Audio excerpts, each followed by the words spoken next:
மனிதன் மனிதனை பாகுபாடுபடுத்தி, பாலின பாகுபாடுபடுத்தி வன்முறையில் ஈடுபடுவது மாபெரும் தவறு, மிகப்பெரிய கொடுமையும் கூட. பிப்ரவரி மாதம் 6ஆம் தேதி பெண்களுக்கு எதிரான பாலியல் துன்புறுத்தலுக்கு எதிராக இருக்கிற தினமாக கொண்டாடப்படுகிறது என்று சொல்லி இந்த நாளை கொண்டாடுகிறார்கள். இன்று நைஜீரியாவை சேர்ந்த ஸ்டெல்லா உபாசன்ஜோ அப்படிங்கிறவங்க இதற்கு எத்தியோப்பியாவில் அடிஸ் அபாபா நகரில் நடந்த ஒரு மாநாட்டில் இந்த செய்தியை அறிவுறுத்துகிறார்கள். அதாவது என்ன செய்தி? பெண்களுக்கு எதிரான பாலியல் துன்புறுத்தல்கள், துரோகங்கள் ஒழிக்கப்பட வேண்டும் என்று அதிகாரப்பூர்வமாக அறிவிக்கப்பட்ட நாள் இந்த நாள் என்று.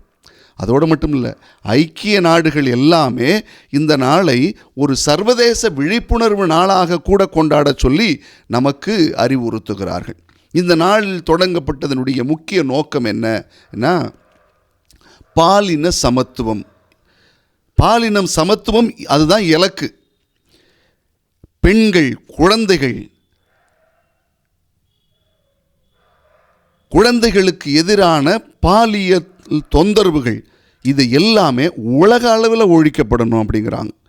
பாதிக்கப்பட்டவர்களுக்கு ஆதரவு, பாதுகாப்பு கொடுக்கிறது, அவர்களுக்கு தேவையான சேவைகள் கொடுக்க வேண்டும் என்பது குறிப்பாக பெண்களுக்கும் குழந்தைகளுக்கு எதிராக இருக்கிற இத்தகைய கொடுமைகள் பாதுகாக்கப்பட வேண்டும், அழிக்கப்பட வேண்டும் என்பதை குறித்து மிக மிக வலியுறுத்துகிற ஒரு செய்தி நாளாக இந்த நாள் இருக்கிறது என்கிறார்கள்.